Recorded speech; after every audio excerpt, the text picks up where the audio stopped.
Hi, I'm Amanda from Life Unravelled, and we're here to unravel life's little mysteries. Today we're talking about development and the physical development of a child, their gross motor development, their fine motor development, and also their talking and speaking. Now these are three aspects that are really important for our children to be able to master before, or they'll be mastering it for a while, but before they get to school. They need to, for instance, be able to run and jump and skip, and we'll go through all these in a little bit more detail, but let's have a look at what the actual definition of gross motor is. Gross motor is the ability required in order to control the large muscles of the body for walking, running, sitting, crawling, and other activities. So some of the things that we're looking at for children is for them to be able to run around the park, do a whole heap of different activities to do with running. Go to the beach, get them to run in the water. Jumping is really important, that they can jump with 2 feet up and down. Make a game, hopscotch, excellent idea for jumping. Slides and swings, go to the park, let them swing backwards and forwards, let them spin on the swings. My kids used to love spinning, and spinning is really important for them actually to be able to read. Of all things, you couldn't believe it, could you? Walking on a narrow line, like on a beam. Now this helps them learn where their feet need to go and their balance. And their balance is important for them to be able to do better running and to be able to skip. So walking on a beam or on a set of bricks is great. You can always do an obstacle course in the backyard and get them to be walking on there. This will actually help them with their coordination so much. And remember, children learn by doing things and by doing it again and again and again. So give them the opportunities to be able to go outside and play. Skipping. Now, sometimes you need to teach them that a skip is a step, hop, step, hop, step, hop. And unless they can actually do that step, hop, they won't ever be able to skip. So teach the kids how to skip and how to gallop. Those two skills will help them when they're learning to do their writing, and it will also help them to be able to sit still. I know it sounds counterproductive, but it really does help them. If they can do skipping and galloping, they're more likely to be able to sit still and concentrate. Now, with their gross motor, there are certain things that every 4 to 5 year old should be able to do. So these are things that if they can't do them or they're really struggling with them, then you will need to seek professional advice. Now, if they can't do just one of the things, then you're probably fine. But this is just a guide. One of the things is hangs for 5 seconds. So hang on a bar, like a monkey bar or just a bar that goes across, hanging for 5 seconds. Their thumbs go over and their fingers go over. Standing on 1 foot.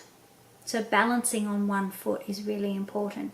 Sometimes when they balance on 1 foot, the best thing that they can do is actually look at a spot on the floor that isn't moving, and that helps them balance. Walking backwards. Can they walk backwards around the room? And that's you can just play that as a game at night before you go to bed. Walk backwards to your room. They'd think it'd be so much fun. They'll giggle and they'll fall over and they'll laugh. But they will learn to be able to walk backwards. Jumping forwards 10 times. Now, you might think 10 times, why 10 times? But 2 feet together, jumping forward 10 times. That's one of the milestones that children need to meet by the time they're 5. Being able to kick a ball.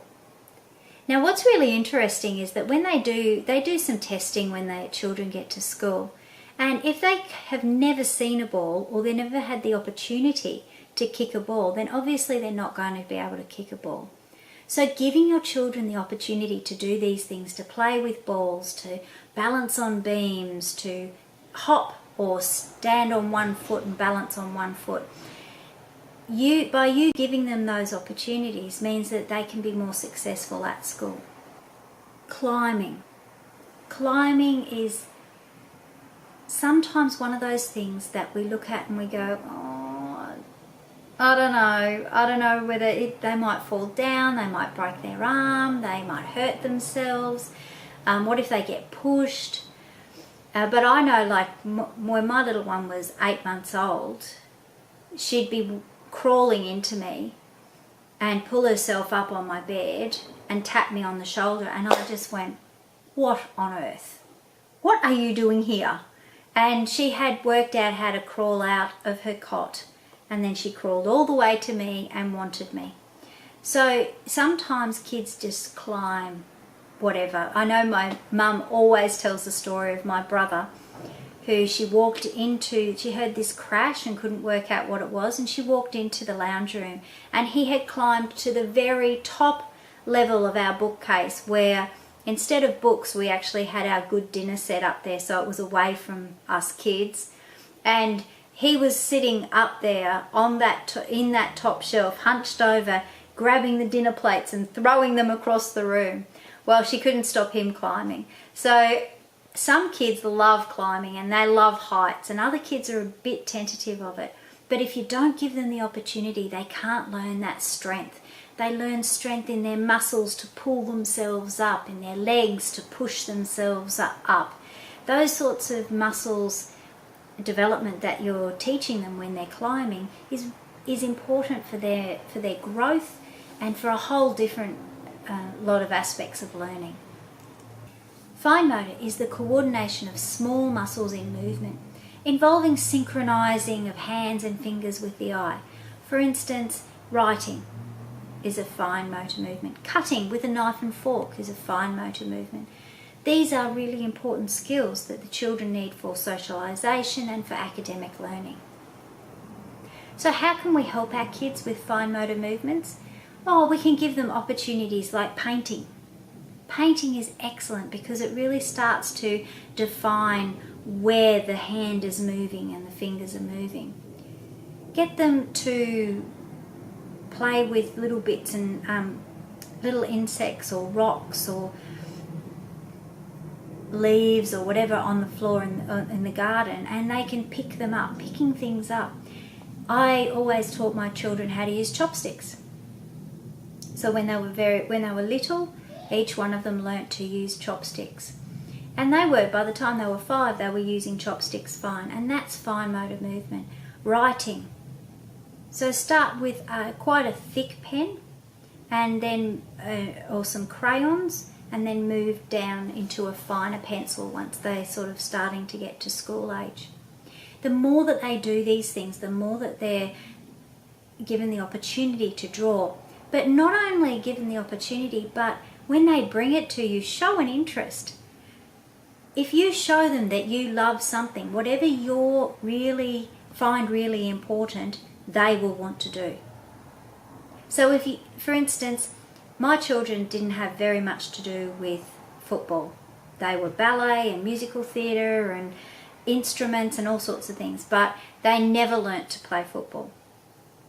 Now, we didn't find football I'd never had anything to do with football. My husband had, but I hadn't. And so therefore my children were not exposed to football or to kicking a ball when they got to school. And then I found out that they needed to be able to kick a ball. Now, my kids had bounced balls and they'd thrown balls, but I really hadn't had much to do with kicking a ball. So they didn't know very much about it, and they didn't think much of it. And it's interesting because they really never wanted to play basketball or netball or any of those things because I didn't have an interest in them. But I had a real interest in music. And what's interesting is that my kids also have an interest in music.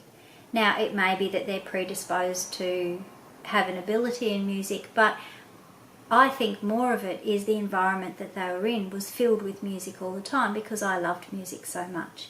And you'll find that if you're a football family and your uncles play football and the dads play football and brothers and sisters play football or cricket, then what happens is that your children will find that they have a real interest in that. That's because that's what they see all the time. And they want to do what's right for you. They want to make you happy. And so if you show an interest in them drawing, or show an interest in putting their paintings up, then they'll want to do it more and more and want to please you. Doing arts and craft, and we've got a whole session on arts and craft that's coming up. Doing arts and crafts are great for fine motor movement. Cutting with scissors, doing that scissors action of opening and closing.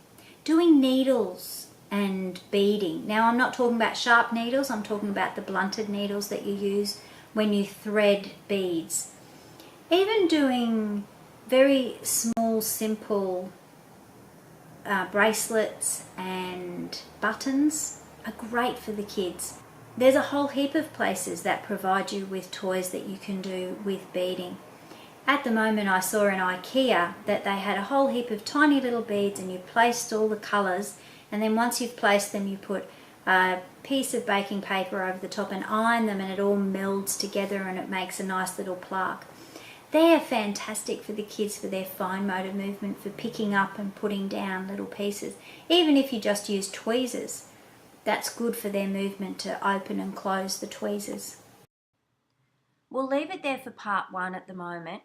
Part 2 will be going into more detail about what you can do for talking and how you can help your kids develop their talking skills. Look forward to seeing you then. Bye! This video was produced by Imagination Pty Ltd for Life Unravelled. All advice and information given during this course is designed for general use only. If you have any concerns for your child, please seek professional advice as soon as possible. For terms and conditions, please see website www.lifeunravelled.com.au.